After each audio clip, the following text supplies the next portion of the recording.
विधानसभा चुनाव में कांग्रेस भाजपा दोनों ही दल दमखम लगाकर चुनाव जीतने का प्रयास कर रहे हैं। इसी क्रम में बड़नगर से कांग्रेस प्रत्याशी मुरली मोरवाल भी एक बार फिर से जनता की अदालत में अपना भाग्य आजमा रहे हैं। मुरली मोरवाल पहलवान के नाम से जाने जाते हैं। अब देखना यह होगा कि जनता की अदालत में फिर से यह पहलवान साबित होते हैं या प्रतिद्वंदी उम्मीदवार इन्हें पटखनी देते हैं। भाजपा सरकार को लेकर मुरली मोरवाल खासे आक्रोशित भी नजर आए और उन्होंने एनटीवी टाइम से चर्चा के दौरान बताया कि मुझे व मेरे परिवार को भाजपा सरकार में प्रताड़नाएं झेलनी पड़ी। साथ ही कांग्रेस पार्टी से पूर्व घोषित प्रत्याशी राजेंद्र सिंह सोलंकी, जो कि अब निर्दलीय रूप से मैदान में हैं, टिकट कटने की बात को लेकर भी खुलासा किया। क्या कुछ कहते हैं बड़नगर से कांग्रेस प्रत्याशी मुरली मोरवाल, देखिए हमारे सहयोगी पवन वैष्णव के साथ। नमस्कार, एनटीवी टाइम न्यूज चैनल में आपका स्वागत है। आपके साथ मैं हूं पवन वैष्णव। मध्य प्रदेश की 230 विधानसभा सीटों पर चुनाव होना है। इसी तारतम्य में हम हैं बड़नगर विधानसभा सीट पर, जहां के सिटिंग एमएलए मुरली मोरवाल जी हमारे साथ में हैं। 2018 के चुनाव में ये 5500 से अधिक मतों से बड़नगर विधानसभा से जीते थे। एक बार फिर जनता की अदालत में अपना भाग्य आजमा रहे हैं। आइए चर्चा करते हैं मुरली मोरवाल जी से और जानते हैं कि इस बार क्या रुख लग रहा है, जनता किस कारण से इनकी ओर जुड़ रही है। नमस्कार मोरवाल जी, आप एक बार फिर से जनता की अदालत में हैं। क्या लगता है इस बार फिर से इस जनता की अदालत में आपका पक्ष में फैसला होगा? मैं पूरी बड़नगर तहसील के अंदर घूम रहा हूँ। मैंने कम से कम 150 गांव घूम चुका हूँ और मुझे हर जगह समर्थन मिल रहा है और बोल रहे हैं कि मुरली भैया आप चिंता मत करो, हम आपको चुनाव जिता के पहुंचाएंगे। क्योंकि मैंने हमेशा किसानों की लड़ाई लड़ी है और हर जगह किसानों की बात करी है और मैंने बड़नगर तहसील के अंदर ग्रामीण क्षेत्रों में करोड़ों अरबों रुपए की राशि दी है। वो निर्माण काम चल रहे हैं। वो पुलिया का ले लो, खड़ंजा का ले लो, स्कूल के ले लो, मांगलिक भवन ले लो, किचन सेट ले लो, नदी के ऊपर डैम बनाना वो ले लो, विद्युत मंडल के ग्रिड ले लो और अन्य काम प्रधानमंत्री सड़कें ले लो। ऐसे बहुत सी कुछ योजना है जो मैंने क्रियान्वयन बड़नगर तहसील के अंदर कराई है और हर जगह उसका फायदा मिल रहा है। आपने अनेकों विकास कार्यों का क्रियान्वयन बड़नगर तहसील में किया है और भी कई विकास कार्य अधूरे हैं। अगली बार अगर आप विजयी होते हैं तो ऐसे क्या विकास कार्य होंगे जिनको आप मूर्त रूप देने के लिए फिर से चुनावी मैदान में? मैंने अधिकतर काम तो मैंने बड़नगर तहसील में करवा दिए हैं और कुछ काम बचे हैं। मेरी प्राथमिकता ये है कि मैं चुनाव जीत के जाऊंगा और जो काम बचे हैं उनको प्राथमिकता के आधार पर मैं करूंगा और हर पंचायत और बड़नगर शहर के अंदर जो काम कराना है, जो बच गए हैं, उसको मैं प्राथमिकता के आधार पर करूंगा और पूरी कोशिश रहेगी कि उन कामों को मैं मूर्त रूप दूं। आप 2018 से वर्तमान 2023 तक विधायक है। भाजपा की सरकार रही थी, आपको विपक्ष में बैठने का मौका मिला। क्या लगता है इस बार फिर से प्रदेश में कांग्रेस की सरकार जैसे 2018 में लौटी थी, लगता है लौट के आएगी?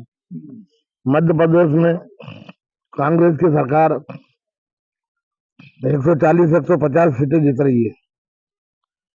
ये मैं नहीं बोल रहा हूँ, ये सभी चैनलों पे टीवी के ऊपर आ रहा है कि कांग्रेस पूरे मध्य प्रदेश में 140-150 सीट जीत के आ रही है। वो मध्य प्रदेश में कांग्रेस की सरकार बनेगी और माननीय कमलनाथ जी मुख्यमंत्री फिर से बनेंगे और फिर से शपथ लेंगे, क्योंकि जनता को और किसानों को कांग्रेस के ऊपर पूरा भरोसा है। वो आप 2600 से लेकर 3000 तक गेहूं का ले लो, 500 रुपये बिजली का बिल माफ का ले लो, किसानों का 2 लाख का कर्जा माफ ले लो, 1500 रुपये जो लाडली महिला सक्षीकरण के अपने फार्म भरे 50,000 बड़नगर में, उनके खाते में 1500 रुपये डलेंगे। अपने घर की लाइट 100 यूनिट फ्री है। ऐसे कई मुद्दे हैं जो कांग्रेस ने अपने वचन पत्र के अंदर दिए हैं और जनता को विश्वास है कि कांग्रेस पार्टी माननीय कमलनाथ जी के नेतृत्व में ये सब मुद्दे पे कैबिनेट की मीटिंग के सबके पहले ये मंजूर होंगे और उसके बाद ये काम का स्वरूप बदलेगा। मुरवाल जी, आप जैसा बता रहे हैं कि नारी सशक्तिकरण योजना के फॉर्म भरे जा रहे हैं, उधर प्रदेश सरकार के जो मुखिया है शिवराज सिंह चौहान, उन्होंने भी लाडली बहना योजना चालू की चुनाव के एन वक्त पर। क्या लगता है चुनाव में कितना फायदा मिलेगा इसका उनको? भारतीय जनता पार्टी के मुख्यमंत्री उनने सिर्फ नोटंकी करी है।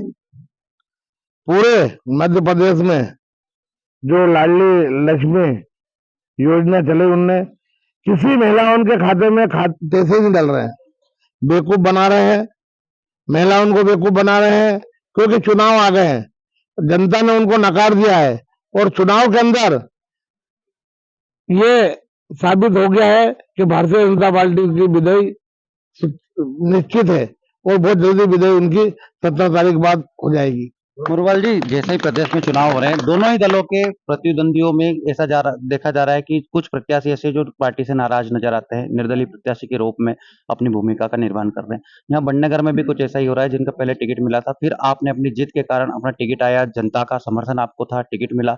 अब क्या लगता है उनके खड़े होने से आपको नुकसान या फायदा मिलेगा? जिस आदमी को पहले टिकट मिला था वो निष्क्रिय आदमी था, कभी कांग्रेस का धरना आंदोलन नहीं करे उसने और ना कभी कांग्रेस की मीटिंग में नहीं आया। कोर्ट के अंदर रहना और किसानों से उनका व्यवहार नहीं था, बड़नगर की जनता का व्यवहार नहीं था और जब उनको टिकट मिला, जब मालूम पड़ा कि 10 दिन तक इनके साथ कोई जाने को तैयार नहीं ग्रामीण क्षेत्र बाजार में सिटी के अंदर, तो ऊपर के सभी नेताओं ने सोचा कि अपने को भी टिकट बदलना है और टिकट मुरली मोरवाल को देना है, बड़नगर सीट निकल जाएगी। बड़नगर के जो आम मतदाता है उनको क्या संदेश, क्या मैसेज देना चाहेंगे हमारे माध्यम से? बड़नगर की जनता को मैं संदेश देना चाहता हूं कि मैंने आपकी सेवा करी है, मैंने हमेशा आपके दुख दर्द में काम आया हूं मैं, और वो कोई सी भी समस्या ले लो, नगर की या ग्रामीण की, मैंने हमेशा किसानों की लड़ाई लड़ी है। वो धरना आंदोलन ले लो, रेल रोको आंदोलन ले लो या जेल भरो आंदोलन ले लो, मैंने हमेशा किसानों की और व्यापारियों की लड़ाई लड़ी है और उसका मुझे खामियाबी भुगतना पड़ा, पर मैं उसकी परवाह नहीं करता हूँ। मैं उनके लिए लड़ा हूँ, उनके लिए लड़ता रहूंगा, किसानों के लिए और व्यापारियों के लिए और गरीब वर्ग के लिए। मुरवाल जी, अंतिम प्रश्न मेरा, आपने जैसा कि बताया यातनाएं झेली है, भाजपा की सरकार में झेली भी है, सर्वविदित है, लेकिन आप अखाड़े के पहलवान माने जाते हैं, राजनीति भी एक अखाड़ा है, यहाँ पे आपने एक बार भाग्य आजमाया, जीत हुई। क्या लगता है इस बार फिर इस राजनीति के अखाड़े में आप पहलवान साबित होंगे और जीत आपकी होगी?